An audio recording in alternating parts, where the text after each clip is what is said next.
Gold, trusted gold buyers. మీరు తాకట్టు పెట్టిన బంగారాన్ని విడిపించి ఈ రోజు ఉన్న మార్కెట్ ధరకు కొనబడను. సార్ ఫస్ట్ అసలు ఈ పాట సిచ్యువేషన్ చెప్పగానే అంటే ఇది ఈ టైంలో వస్తుంది ఈ పాట అనే సిచ్యువేషన్ చెప్పగానే మీకు ఛాలెంజింగ్ అనిపించిందా సార్ ఈ పాట రాయటం? ఛాలెంజింగ్గా కనిపించలే. లడ్డు కావాలా నాయన అన్నట్టు ఎన్నాళ్ళకి దొరికింది రా బాబు, సూపర్ సిచ్యువేషన్. ఇంకా అసలు దూకి మీరు ఎన్ని వర్షాలు కావాలంటే అన్ని వర్షాలు అడగండి, రాసి ఇచ్చేస్తానని చెప్పి అలా రాసింది. ఓకే, ఏంటి సార్ అంటే ఫస్ట్ రెహమాన్ గారు ట్యూన్ ఇవ్వగానే ఎన్ని రోజులు పట్టింది సార్? అంటే 2 months పట్టిందా మీరు లిరిక్స్ రాయటం ఇవ్వడానికి? ముందు ట్యూన్ అర్థం చేసుకోవడానికి నాకు 5 రోజులు పట్టిందండి. ఎందుకంటే ఇదివరకు వచ్చిన ట్యూన్లో ఏ ట్యూన్తోనూ పోల్చే ట్యూన్ కాదు కాబట్టి అర్థం అవడానికి టైం పడుతుంది. ఆ లెంత్లు కటింగ్లు అవన్నీ సాధారణమైన పాట ఉన్నట్టు ఉండవు అన్నమాట. వాటిని అన్నిటినీ బేరీజ్ వేసుకుని అసలు ట్యూన్ అర్థం చేసుకుని ఏ లైన్లో ఎన్ని పదాలు పడతాయి, ఏ పదంలో ఎన్ని అక్షరాలు పడతాయని ముందు ఒక గ్రాఫ్ తీసుకుని ఆ లెక్కకి సరిపోయేలా మనం చెప్పే ఫిలాసఫీలో ఏ పదాలు కూర్చాలని ఇందాక చెప్పాను కదా. 25 ఏళ్లకే పాత పడిపోకన్న ఆలోచన గొప్పదే, కానీ అది ఆ ముందొచ్చే లైన్స్లో ఫిట్ అవ్వట్లేదు. ఎక్కడ ఫిట్ అవుతుందో చూసుకుని అలా చేసుకుంటా ట్యూన్ని పూర్తిగా అధ్యయనం చేసి సీన్ అధ్యయనం చేసి డైరెక్టర్కి చెప్తున్నది నాకు తట్టినవి అన్నీ క్రోడీకరించుకుని రాయడానికి కొంచెం సమయం పట్టింది. అంటే మీ సాహిత్యం ఎంత గొప్పగా ఉందో రామ్ చరణ్ గారి స్టెప్స్ కానీ ఆ గ్రేస్ కానీ ఒక పాటకు నిండుదనం తీసుకొచ్చింది. అసలు ఆ పాటకి ఒక పరిచయం ఆ స్టెప్స్ వల్లే జరిగింది. ఇది పెద్ద పాట, అది మాంటేజ్లు వేసేస్తుంటే పాట అంత అవ్వకపోయింది. అయితే జానీ మాస్టర్ గారు ఈ పాట సందర్భంలో ఒకసారి మేము కలిసాం, ఇదే ఆఫీస్లో కలిసినప్పుడు నేను అన్నది ఏంటంటే మిగతా ఇంట్రొడక్షన్ సాంగ్ అంతా డ్యాన్స్ చేయొచ్చండి, ఎందుకంటే జస్ట్ వాడు లైఫ్ని సెలబ్రేట్ చేయడమో లేకపోతే అక్కడ ఉన్న మూమెంట్ని సెలబ్రేట్ చేయడం ఇలాగ ఉంటుంది. ఈ పాట తేడా ఏంటంటే అద్భుతమైన ఫిలాసఫీ బోధిస్తున్నాడు, కాకపోతే మాస్ పదజాలంలో ఉండడం వల్ల అది ఫిలాసఫీ లాగా ముందు ధ్వనించదు, కానీ చివరాఖరికి వచ్చేటప్పటికి ఇందులో ఏదో అర్థం ఉందని అనిపిస్తుంది.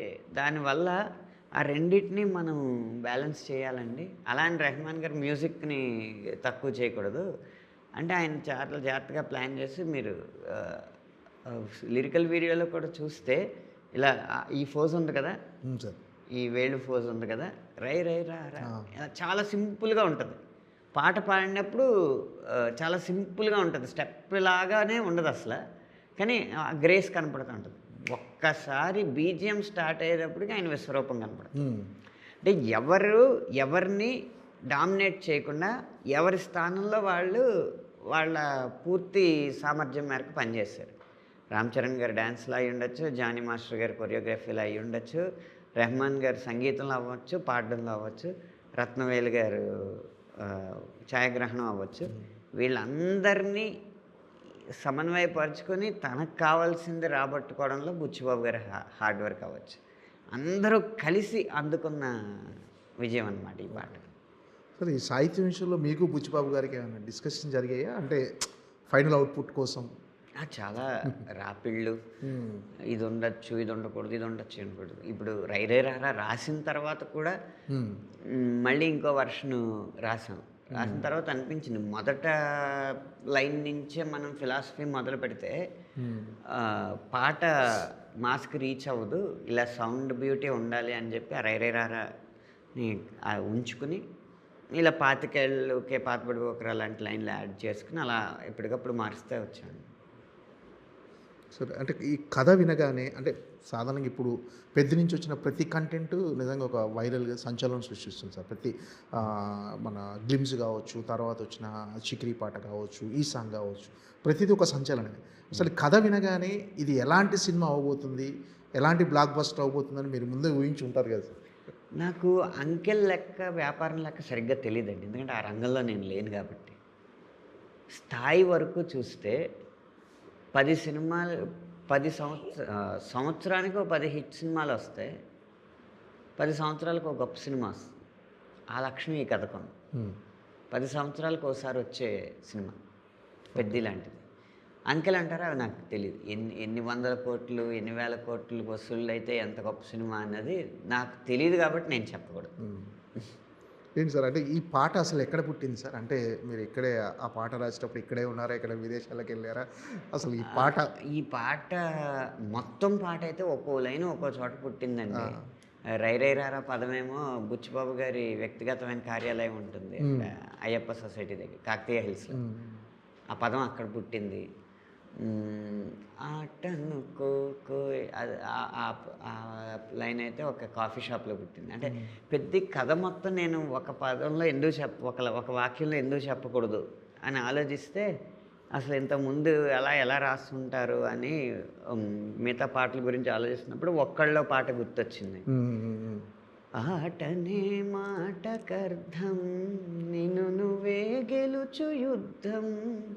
అందులో కబడ్డీ ప్లేయరు వాడే గెలిచే యుద్ధంలో గనక గెలవగలిగితే ఈ కబడ్డీ నీకు పెద్ద విషయం కాదు అన్నది ఉంది. ఇక్కడ పూర్తిగా సినిమా అంతానే ఆట గురించి ఉంది. అంటే ఏంటి, వాడి ఆట అంటే వాడి లైఫ్, అదే చెప్తే బాగుంటుందని చెప్పి ఆటనుకోయ్ ఆటంటే బతుకోయ్ నీ ఆట బతకాలి రోయ్, మాటనుకోయ్ గెలుపంటే వెలుగోయ్ గెలుపై నువ్వెలగాలి రోయ్ అన్న లైన్స్ రాశాను. అదొక కాఫీ షాప్లో వచ్చింది. అది ఒక్కొక్క లైన్ ఒక్కొక్క చోట పుట్టిందండి. విచిత్రం ఏంటంటే ఈ లైన్స్ ఇప్పుడు మన సెమీఫైనల్లో అక్షర్ పటేల్ గారు పట్టిన క్యాచ్ ఉంది కదా, ఆల్మోస్ట్ చాలా రిస్కీ చేసిలా పట్టి ఇంకా పడిపోతున్న సమయంలో ఇలాగ శివం దుబే గారికి అందించాడు. ఆ క్లిప్ వేస్తే ఈ పాట వేస్తున్నారు అనమాట. అంటే ఆటని లైఫ్ లాగా భావించే వాళ్ళు ఇలా ఆడతారని చెప్పడానికి. రెహమాన్ గారితో మీ ప్రయాణం ఎలా ఉంది? రెహమాన్ గారితో అంటే రెహమాన్ గారితో ఇది మొదటిసారి కాదు, ఏమై చేసేవే నుంచి అంటే 2009 నుంచి ఒక 15 ఏళ్ల జర్నీ. ఆయనది చాలా నిరాడంబరమైన విధానం అండి. పాట చూడడం, లైన్లు సరిపోయినాయి, అంతా బాగున్నాయి, డైరెక్టర్ గారికి ఓకేనా, నాకు ఇందులో ఫోనోటిక్గా అనిపించట్లేదు, ఈ ఒక్క సౌండ్ ఏదైనా మార్చండి, సరే ఇలా అంటే ఓకే, డైరెక్టర్ గారికి ఓకేనా, ఓకే అంటే ఎవరి చేత పాడిద్దాం అనే ఒక డిస్కషన్. ప్రతి పాటకి ఓ 10-15 నిమిషాల కంటే ఎక్కువ డిస్కషన్ చాలా నిరాడంబరంగా ఉంటుంది. పాడిస్తారు, పంపిస్తారు, వేరే సింగర్స్ పాడితే వెళ్తాం, ఆయన పాడుతుంటే జూమ్ మీటింగ్లో పెడతారు, లైన్స్ పంపిస్తూ ఉంటారు, ఏదైనా తేడా వచ్చిందంటే తేడా వచ్చిందో మళ్ళీ పాడతాను, అంత నిరాడంబరంగా ఉంటుంది. ఓకే. ఈ పర్టికులర్గా పెద్ది సినిమా మీరు సాహిత్యాన్ని అందించడంలో మీరు అనుసరించిన విధానం ఏంటంటే ఖచ్చితంగా ఈ సినిమాకి ఇలాంటి పాటలు ఉండాలి, ఇలా రాయాలి అని మీరు ఒక ప్రణాళిక ఏమైనా వేసుకున్నారు? ముందు హీరో ఎంతవరకు మాట్లాడగలడు, హీరో వెనకాలొచ్చే బ్యాక్గ్రౌండ్ సాంగ్ అనుకోండి అది డైరెక్టర్ మాట్లాడేది కాబట్టి డైరెక్టర్కి హీరో కంటే ఖచ్చితంగా హీరో క్యారెక్టర్ కంటే, అంటే మళ్ళీ నిజ జీవితంలో హీరో కంటే అంటలేదు, అక్కడ హీరో క్యారెక్టర్ కంటే డైరెక్టర్ ఎక్కువ తెలివైనవాడు ఉంటాడు కాబట్టి వాడి పదజాలం కొంచెం రిచ్గా ఉంటుంది. కానీ హీరోకి ఎంత పరిమితులు ఉంటాయి, ఏ పదాలు పలకగలడు అనేది చూసుకుని అంతవరకే ఆ పరిమితుల మేరకే రాస్తూ ఉంటాడు.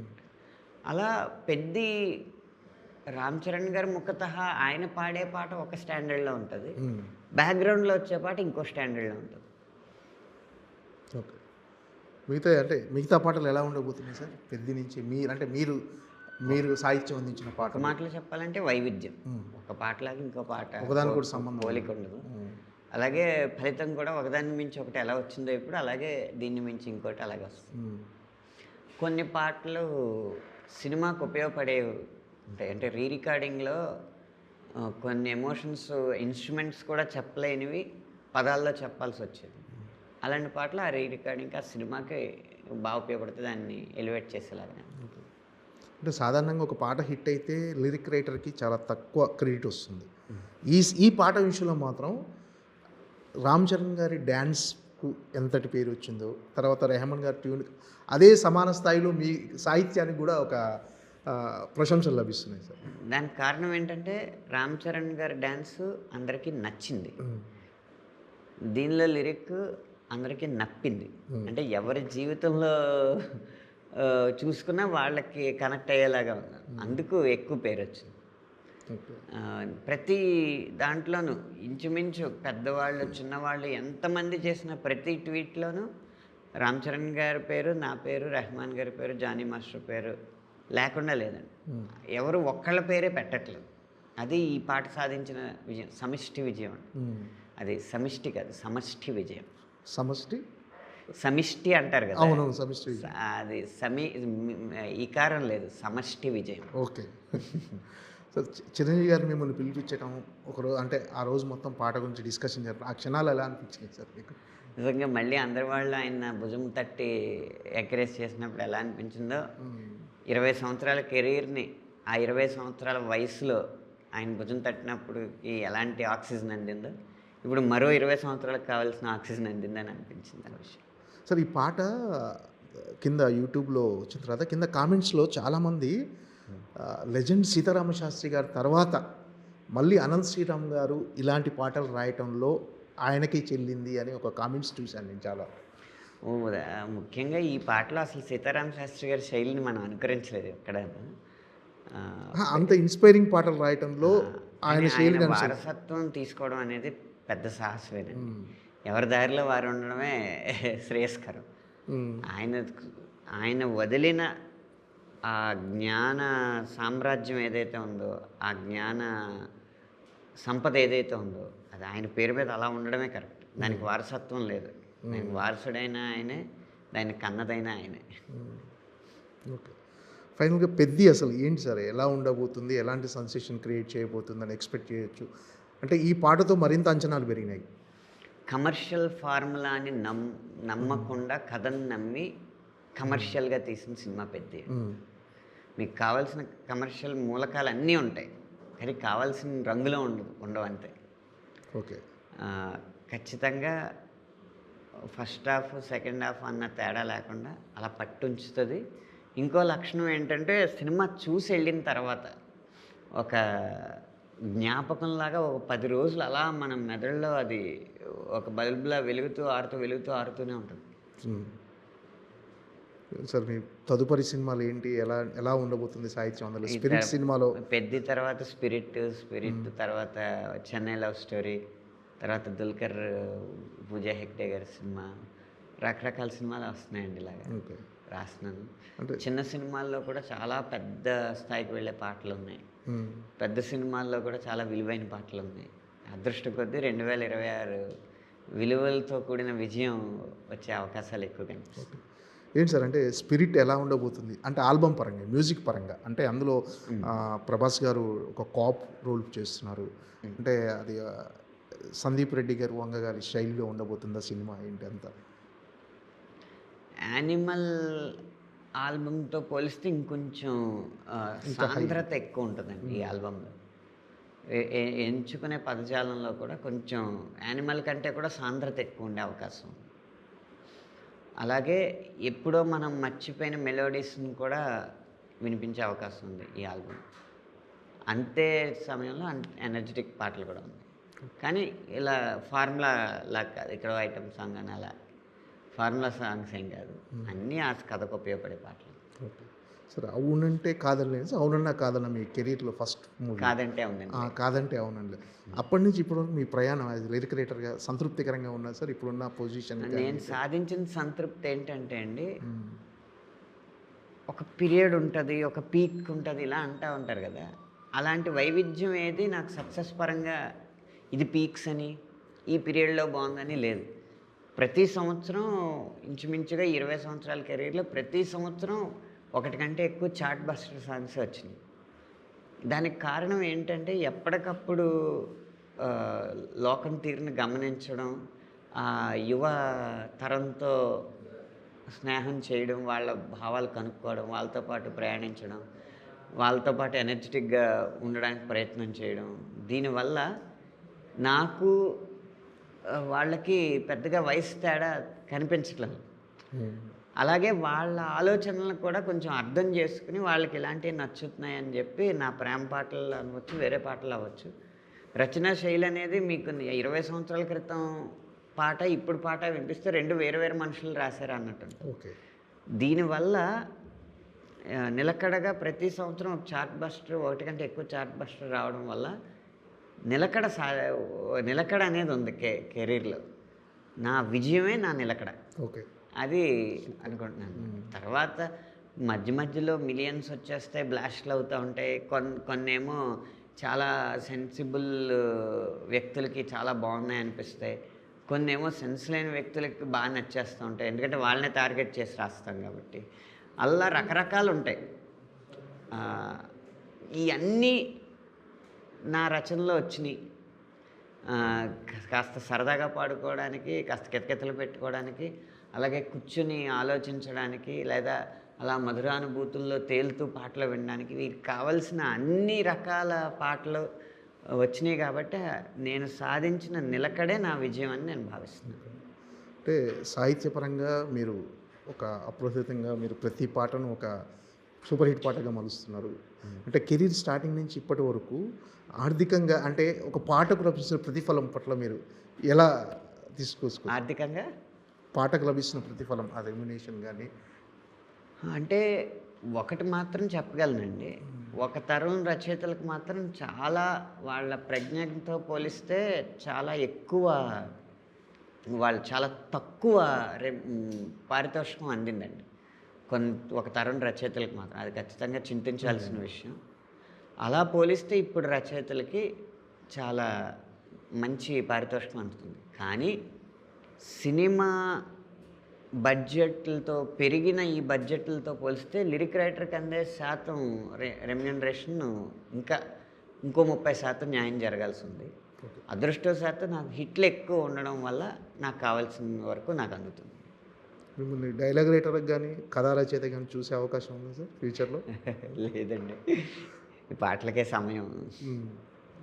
ఏదైనా నేను మామూలుగా కథా చర్చల్లో సలహాలు అంటే ఏమన్నా సందేహం వస్తే నన్ను అడిగితే తీరుస్తూ ఉంటా. లేకపోతే ఒక పెద్ద డైలాగ్ని ఒక చిన్న మాటలో చెప్పాలంటే మీకు లిరిక్ రైటింగ్కి ఆ లక్షణం ఉంది కాబట్టి ఇది చిన్న మాటలో చెప్పాలంటే ఎలా అని ఆ డిస్కషన్లో అడుగుతూ ఉంటే చెప్తూ ఉంటాను. కానీ పూర్తిగా దాని మీద ఇప్పుడు ప్రస్తుతానికి ఏకాగ్రత చూపించాలి.